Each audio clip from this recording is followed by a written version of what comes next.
I'm Brian Palmer. I'm a writer with the Natural Resources Defense Council. I'm here with Dave Hawkins, who's been part of NRDC since almost the beginning, part of the environmental movement, the modern environmental movement, since almost the beginning. Yes. And we're going to go back, way back to the beginning today, to the first Earth Day in 1970. Do you remember how and when you heard about the idea of Earth Day? Yes, I was a law student at Columbia Law School in my last year, and I heard about a meeting that was going to be held at Airlie House down in Virginia to discuss the idea of what at that point was being called an environmental teach-in. Did you imagine shutting down Fifth Avenue from Union Square to 59th Street? We negotiated with the mayor's office, and we basically said, look, this could be a symbol of taking back the city from the automobile's domination 24/7, just for a day, and showing that it could be done, and turning over Fifth Avenue to the people. When I was looking at the New York Times stories, they referred to it as in the days running up to it as a demonstration, or in one case as the first D-Day of the environmental movement. Mm-hmm. Do you think that's the right way to think about it?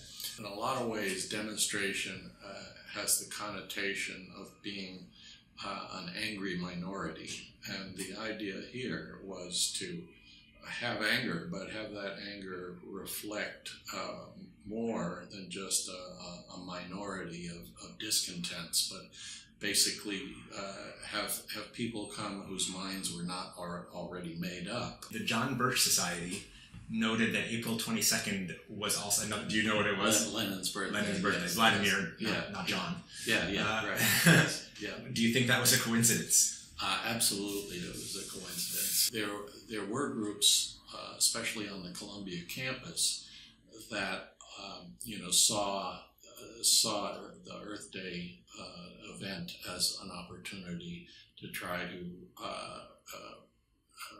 put forth a vision of a kind of an anti-capitalist vision. They wanted to organize a group of people that would go up and down Broadway turning over trash cans to, illustrate the problem of environmental pollution. And I argued very strongly that, that was just vandalism. What was it like to be on Fifth Avenue and 14th Street?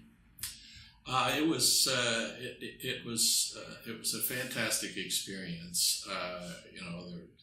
All sorts of people were out on the streets of all ages, standing on Fifth Avenue, and getting up on a lamppost or something like that, and being able to see all the way down Fifth Avenue and just see a mass of people.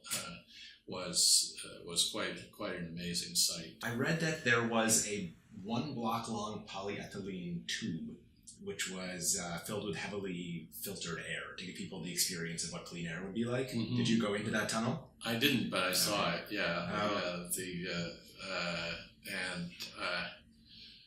Lindsay had a saying that when he was campaigning for president, he was in a rural area, and he said, I'm not used to breathing air that I can't see. Well, people said that within a few minutes of the tunnel opening, it started to smell like pot. Yeah. There's always something in the air. Yeah, right. Yeah. Did you have any celebrity encounters? I honestly can't remember, so I suspect I probably didn't. Okay. Although at the Airlie House meeting that started the planning, Don McLean of American Pie fame attended, and he actually sang that song for the group that was gathered. It hadn't yet been released, as I recall. So you got a preview of American Pie? Yeah, that's amazing. Yeah. What did you think? Yeah, do you think this is going to ever? Okay. I liked it. No, I liked it. What was the strangest act of protest you saw? I read there were some people dragging bags of dead fish around with a sign that said "You're next." Yeah. Did you see anything like that? This SDS group that I was mentioning, that one of the other ideas they had is they wanted to get sacks of potatoes and go around and jam the potatoes into the tailpipes of parked cars on the streets, and with wrecking the engine with back pressure. And In California, they buried some cars. I think that was confined to California, and then there were other places where they took sledgehammers to cars, things like that. Cars they owned, not other people's cars. Yeah, no, this was. If I gave you a marker and a sign and a blank sign to take to Earth Day demonstration somewhere this year, what would you write on your sign?